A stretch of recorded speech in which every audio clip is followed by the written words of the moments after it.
దేవి వల్ల ఏంటి సమస్య? ఏంటి సత్య నువ్వు కూడా అలా మాట్లాడుతున్నావు?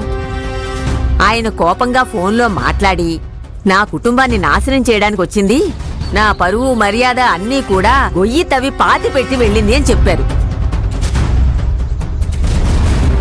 అంతటితో వదిలిపెట్టారా? దాని ముఖం చూడడం కూడా మాకు ఇష్టం లేదు, నా శవాన్ని చూడడానికి కూడా రాకూడదని చెప్పెళ్ళారు. అంతేకాదండి, మేం చచ్చినా దానికి ఆ విషయం తెలియకూడదు, మాకు సంబంధించినంత వరకు మా కూతురు దేవి చచ్చిపోయిందని కోపంగా చెప్పి మమ్మల్ని బయటికి గంటేసి తలుపుకి తాళం వేసి వెళ్ళిపోయారు.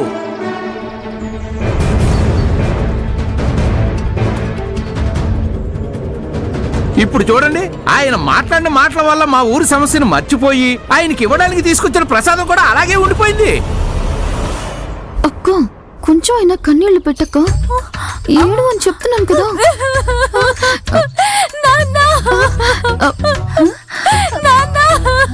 ఏమైందమ్మా? ఏంటి సీతామహాలక్ష్మి? నన్నెందుకు అర్థం చేసుకోవడం లేదు? క్షమాపణ చెప్పడానికి ఎన్నోసార్లు ఫోన్ చేశాను, ఒక్కసారి కూడా మీరు ఫోన్ తీయలేదు నాన్న. మిమ్మల్ని వెతుక్కుంటూ ఇంటికి వస్తే నా మొహం కూడా చూడనని వెళ్ళిపోయారు నాన్న. ఏంటి నాన్న ఇలా చేస్తున్నారు? నేను చచ్చినా సరే నా శవాన్ని చూడడానికి కూడా రానన్నారంట. ఎందుకు నాన్న అంత మాట అన్నారు?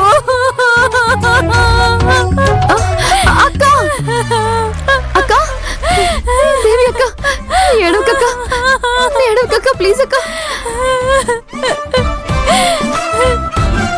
బావా చూసారు కదా బావా, ఇందుకే కదా దేవి అక్క ఇక్కడికి రానంటే రాను అని మొండిగా చెప్పేశారు. ఇలా జరుగుతుందని నాతో కూడా చెప్పారు బావా. ఈ అవమానం నాకు జరిగితే పర్వాలేదు, కానీ అత్తయ్యకి ఎలాంటి అవమానం జరగకూడదు అని నేను నెంబర్ ఇవ్వనని నిన్న రాత్రి నాతో దేవి అక్క చెప్పారు బావా. కానీ చివరికి చూడండి ఏమైందో. ఇంటికి వస్తే వాళ్ళకి మన ముఖాలు చూడడం ఇష్టం లేక తాళాలు వేసుకుని ఎక్కడికో వెళ్ళిపోయారు. కానీ మేం ఏం మాట్లాడడానికి వచ్చామో తెలుసుకోకుండా ఇలా కోప్పడి వాళ్ళు వెళ్ళిపోవడం ఏం పద్ధతి సత్య? కరెక్ట్ అండి, అది మేము అడగకుండా ఉంటామా? అమ్మాయి, విషయం ఏంటో మాకు అర్థం కాగానే మేము మీ తరపున మాట్లాడి చూసాం. మా తరపున మీరు మాట్లాడారా? అవునండి. సీతామహాలక్ష్మి, జరిగిందేదో చెప్పొచ్చు కదా. అవునండి, ఎంతైనా మీ కూతురు గర్భవతి అని చెప్తున్నారు, వాళ్ళ ఇంట్లో అంగీకరించారని కూడా చెప్తున్నారు, పెద్ద కుటుంబం అని కూడా చెప్తున్నారు. వాళ్లే మీ కూతుర్ని అంగీకరించారు, మరి మీరు కూడా అంగీకరించండి అని నేను ఎంతగానో చెప్పాను. తర్వాత ఏం జరిగింది? అందుకు ప్రెసిడెంట్ గారు, ఇల్లు వదిలిపెట్టి వెళ్ళిపోయిన నా కూతురికి మీ ఒకల్తా ఏంటి, ఊరి విషయం మాట్లాడడానికి కదా మీరు వచ్చారు, నా కుటుంబ సమస్యలో మీ జోక్యం ఏంటని ముఖం మీద కొట్టినట్టు మాట్లాడారు. వాళ్ళ కుటుంబం వాళ్ళు కావాలంటే నా కూతుర్ని గొప్ప మనసుతో కోడలుగా అంగీకరిస్తారు. కానీ మేం పల్లెటూరి మనుషులం, పెళ్లికి ముందే గర్భవతి అయ్యి ఇంటి నుంచి పారిపోయిన దాన్ని మా ఇంట్లో అడుగు పెట్టనేమో అని ఖరాఖండిగా చెప్పేశారు.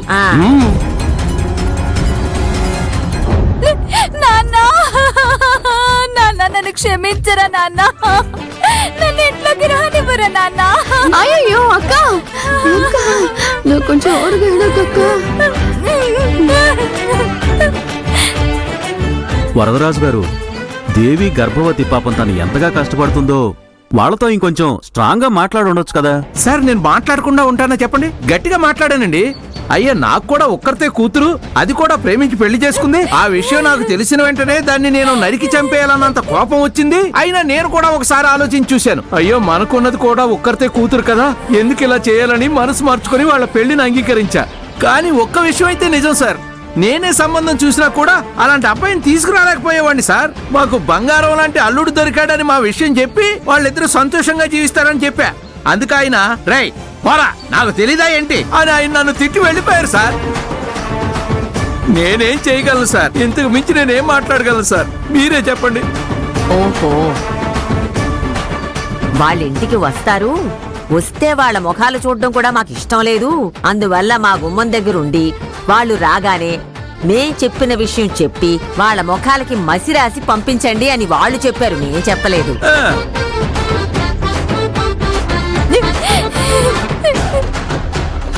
నానా, మా కథని మార్చి భలే చెప్పారు నాన్న, చాలా థ్యాంక్స్ నాన్న. ఒక ఆడపిల్లని కన్నవాళ్ళు ఇలా జాలి దయ లేకుండా మాట్లాడతారా? ప్రెసిడెంట్ కదా, మర్యాద ఇస్తారు.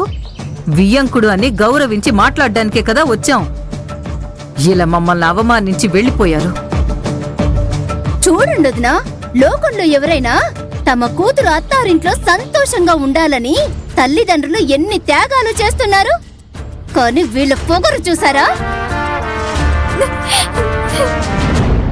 ఏంటమ్మా? నా జీవితాన్ని నిలబెట్టాలని మీరు మా అమ్మ నాన్న దగ్గర ఎంతగానో పోరాడారు. చాలా థ్యాంక్స్. పర్వాలేదమ్మా, థ్యాంక్స్ లాంటివి ఏం అవసరం లేదు. సంతోషంగా ఉండమ్మా, మాకు అది చాలు. ఏడవకమ్మా. కూతురు ప్రాణాలతో ఉండి తను గర్భవతిగా ఉన్న పరిస్థితిలో ఒక తల్లి కలవకుండా మాట్లాడకుండా ఉండడం అది ఎంత కష్టమో తెలుసా అమ్మా? ఆ బాధ ఆ దేవుడికి మాత్రమే అర్థమవుతుంది. కోడలా, ఆ కష్టం మీ అమ్మా నాన్నలకి ఇంకా అర్థం కాలేదు. వాళ్ళలా మాట్లాడి వెళ్ళిపోయారని నువ్వు దిగులు పడకమ్మా. నీ మనసుకి మంచి మనసున్న భర్త దొరికాడు. జాలి దయా హృదయం గల అత్తామామలు దొరికారు. మంచి కుటుంబం దొరికిందమ్మా. చూడు భాగ్యం, బండి తడబడుతూ వెళ్తోంది. కోడల పిల్ల సెంటిమెంట్ గా ఏదో ఒకటి మాట్లాడి వాగేలోపు నోరు ముయించు. నేను చూసుకుంటాలేండి. సీత, మాట్లాడింది చాలు, ఇంకా ఆపు ఆపు. వాళ్ళు అర్థం చేసుకోకుండా కోపంగా వెళ్ళిపోతే ఏంటి? నువ్వు మా బిడ్డ లాంటి దానివి. మేము నీకు అమ్మా నాన్నలాగే ఉంటాం. నువ్వు మాతో ఎప్పుడైనా ఫోన్లో మాట్లాడొచ్చమ్మా. మా ఇంటికి నువ్వు ఎప్పుడైనా రావచ్చు. నువ్వు మా ఇంటికి రామ్మా. నీకు నేను సీమంతం చేస్తానమ్మా. ఏయ్ సీత, వాళ్ళిప్పుడు ఏ పరిస్థితిలో ఉన్నారు? అది అర్థం చేసుకోకుండా అమ్మాయితో ఏదేదో మాట్లాడుతున్నావు. ఏ దేవి, ఏడ్చింది చాలు, సైలెంట్ గా ఉండు. అమ్మా పాపం, వాళ్ళకి మిమ్మల్ని కలిసే అదృష్టం లేదనుకుంటా.